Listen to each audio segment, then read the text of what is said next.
Please stand for the Pledge of Allegiance. I pledge allegiance to the flag of the United States of America and to the republic for which it stands, one nation, under God, indivisible, with liberty and justice for all. Good morning, Wildcats. Ryan here, and welcome to another edition of the Wildcat Weekly. Today I am joined with our counselors, Ms. Stubotz and Ms. Weitzman. Thank you for joining us here today. Thank you for having us. Thank you for inviting us. Now there is a lot of stuff happening right now with the junior ACT coming up and scheduling for the underclassmen. It is a very busy time of the year. Can you tell us a little bit about what the underclassmen need to know and what they should be doing right now? Yeah, sure, perfect. Let's start with the ACT. So the juniors will be taking the ACT next Tuesday, February 28th. That day, the juniors are the only students in the building, and that would be anyone in the cohort of 2024. Okay, so if you came down today with us to or yesterday with us to have your demographics done, you are supposed to be here next Tuesday. All juniors need to be on time next Tuesday. The test starts at an exact time. We need to have you in place, ready to go. Correct. If you're planning to stay for lunch after the ACT test, there is a form on Google Classroom that you will need to fill out. You will need to fill it out today for us to make sure that you have a lunch that day. And even if you don't plan on staying for lunch, you still need to fill it out so that we know a correct count.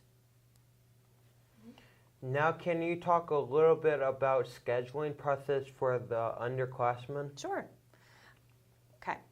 Your schedule requests must be turned in by today to the secretaries in the front.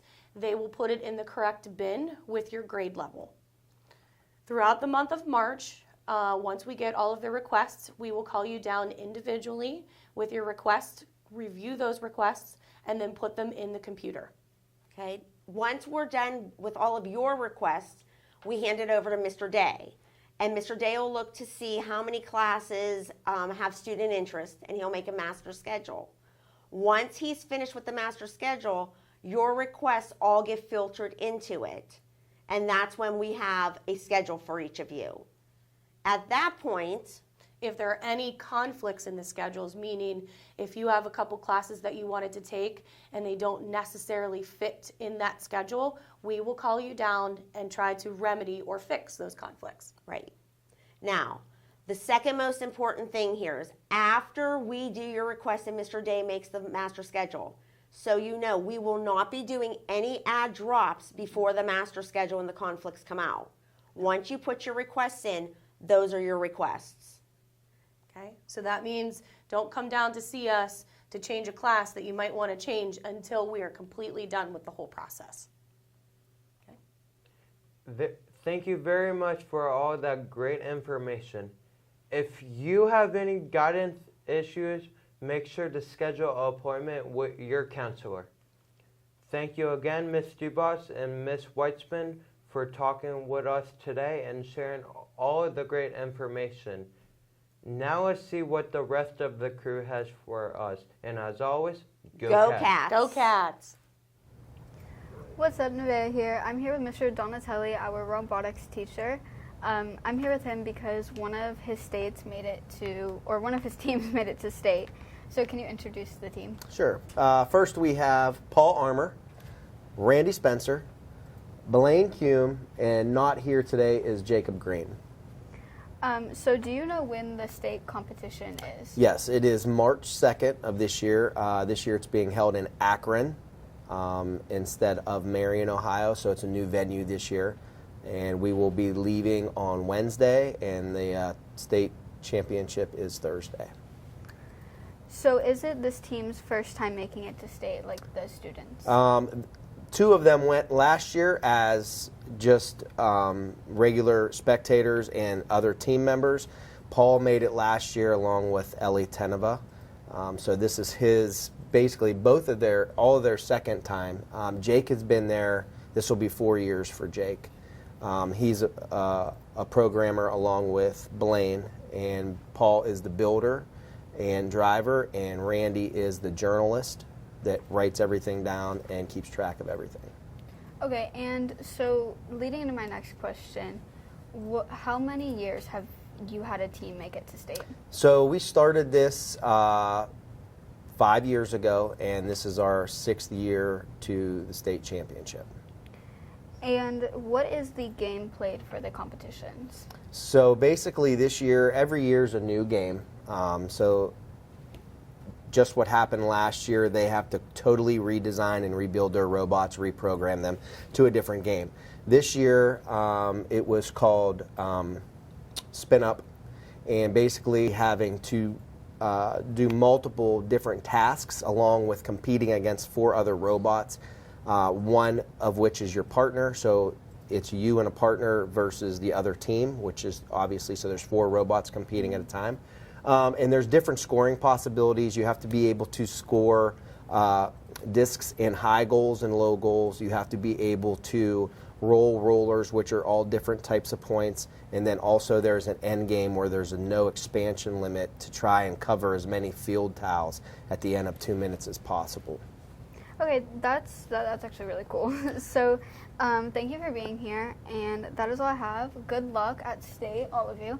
And that's all I have. See you next week. Hello, Wildcats. Welcome to your weekly wrap-up. Today I'm with Mrs. Herholtz. Hello. I am going to ask her about the incentive that we've been hearing so much about.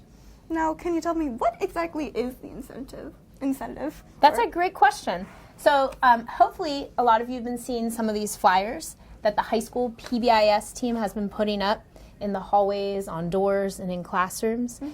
And it's really to let everybody know that it's not too late to earn a ticket to our 2nd annual Struthers High School Field Day, which will take place outside. What that's going to entail is similar to last year. So we'll have Snow Castle there, and hopefully we'll have a lot of activities, some unorganized, maybe this year some organized. That's based on some of your opinions from last year. And hopefully you can earn an invitation to attend. That's so nice. And can you tell me what how would you earn it? Because you didn't exactly explain it all. That's another great question. So how do you earn the ticket to the incentive? Well, it's all based on what we've done with our PBIS team here in recognizing students who are responsible, elite, and dedicated. And really what we're asking everybody to do every day is to come to school and be the best version of themselves. And how do you do that? So when you think about how we break down the point values for the invitation, it's like this. You gotta be in school, and you gotta be in school on time, because you earn points toward the incentive for that. You also have to be mindful that you're not getting any discipline referral forms. So when you wake up and you're like, oh, I really want to put on these slides and go to school, maybe think about it, because you might get a discipline referral form, and then you won't earn points for that section. Another area is that you've been nominated for Student of the Month. So you can earn points just for being nominated, and then you can earn more points if you win Student of the Month. Another area is, of course, your grades. So think about those academics as we're now sort of midway through the third 9 weeks, and you earn points for the grades that you achieve. And then the last area is, of course, our Wildcat wins. So every Wildcat win is a point toward the incentive in the spring. Thank you for telling me all this and informing others.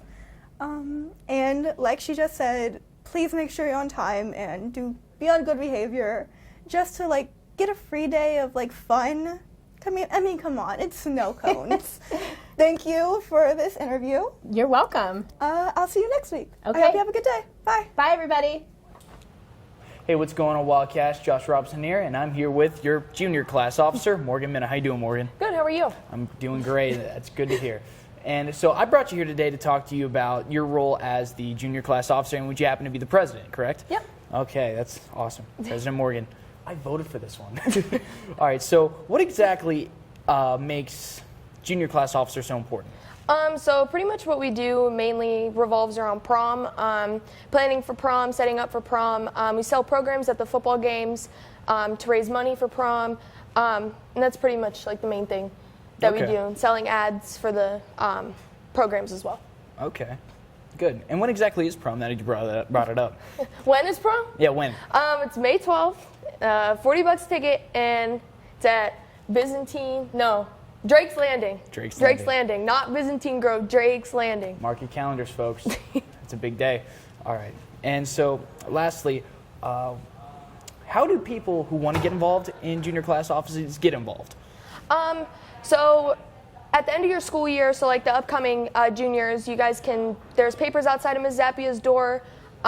You get signatures from Mr. Day, Mr. Carden, basically for them to qualify you to be either a president or a secretary or anything like that.